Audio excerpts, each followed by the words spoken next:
आज आपको हंसाने के लिए मैं 2-4 छोटी-छोटी कविताएं सुनाऊंगा। पसंद आ गई तो ठीक, वरना 5-7 बड़ी-बड़ी सुनाऊंगा। तो आपके लिए तो यही अच्छा होगा कि पहली बार में तालियां बजा दें।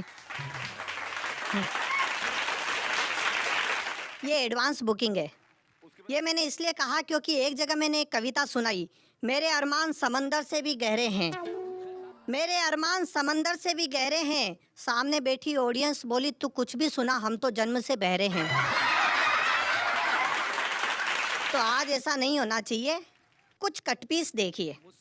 भारत अजीब देश है, अजीबो गरीब यहाँ का परिवेश है। नया युग है, नए फैशन है, नए मूल्यों की नई डेफिनेशन है। भारत अजीब देश है, अजीबो गरीब यहाँ का परिवेश है। नया युग है, नए फैशन है, नए मूल्यों की नई डेफिनेशन है। पत्नी ने कहा पति से, क्यों जी, अपने घर में रामराज कब आएगा? पति बोला, जिस दिन कोई रावण तुझे उठाकर ले जाएगा। मैंने एक पत्नी पीड़ित पति से पूछा, आज़ादी और मुक्ति में क्या अंतर है? मैंने एक पत्नी पीड़ित पति से पूछा, आज़ादी और मुक्ति में क्या अंतर है? वो बोला, दोनों एक दूसरे के समानांतर है और हमारे पास दोनों को पाने का मंत्र है। तुम भी ध्यान लगाकर सुनो ये युक्ति। पत्नी मायके चली जाए तो आज़ादी है और ईश्वर के पास चली जाए तो मुक्ति। और आज का प्रेमी कितना स्मार्ट हो गया है। स्मार्टनेस देखिए। एक प्रेमी अपनी प्रेमिका को लेकर ज्वेलरी शॉप में गया। प्रेमिका ने एक सोने का सेट लिया। प्रेमी ने ज्वेलर को 1 लाख का चेक दिया और कहा, जब ये चेक पास हो जाए तब आप ये सेट घर पहुंचाए।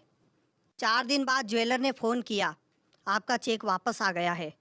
प्रेमी बोला, चेक के वापस आने का मुझे कोई गम नहीं है, लेकिन इन 4 दिनों में जो आनंद मिला वो कम नहीं है। और इस दुनिया में अलग अलग लोगों की अलग अलग परंपराएं होती है। परंपराएं देखिए। एक चाइनीज ने अपने चाचा की समाधि पर चावल चढ़ाए और एक अंग्रेज ने अपने डैडी की समाधि पर फूल चढ़ाए। एक चाइनीज ने अपने चाचा की समाधि पर चावल चढ़ाए, एक अंग्रेज ने अपने डैडी की समाधि पर फूल चढ़ाए। फिर चाइनीज से पूछा, तुम्हारा चाचा चावल खाने कब आएगा? चाइनीज बोला, जब तेरा डैडी फूल सूंघने आएगा। और गरीबी और अमीरी का अंतर देखिए। एक साहब एयर क्रैश में गए, मरकर सीधे स्वर्ग पहुंचे। 7 दिन बाद उनका नौकर रामू रेल एक्सीडेंट में मरा, मरकर सीधे साहब के पास गया। साहब ने रामू को देखा, देखकर डांटा, तेरी लेट आने की आदत नहीं गई। रामू बोला, साहब आप बड़े हैं, हवाई जहाज से आ गए, पहले आ गए। मैं गरीब आदमी हूँ, ट्रेन से आया, लेट हो गया। और हमारे देश में घर बैठे पैसे कमाने के तरीके देखिए। घर बैठे पैसे कमाने के तरीके कितने लाजवाब तरीके हैं। एक आदमी ने एक सेठ को झांसे में लिया और 10,000 रुपये में अपना मरा हुआ घोड़ा बेच दिया।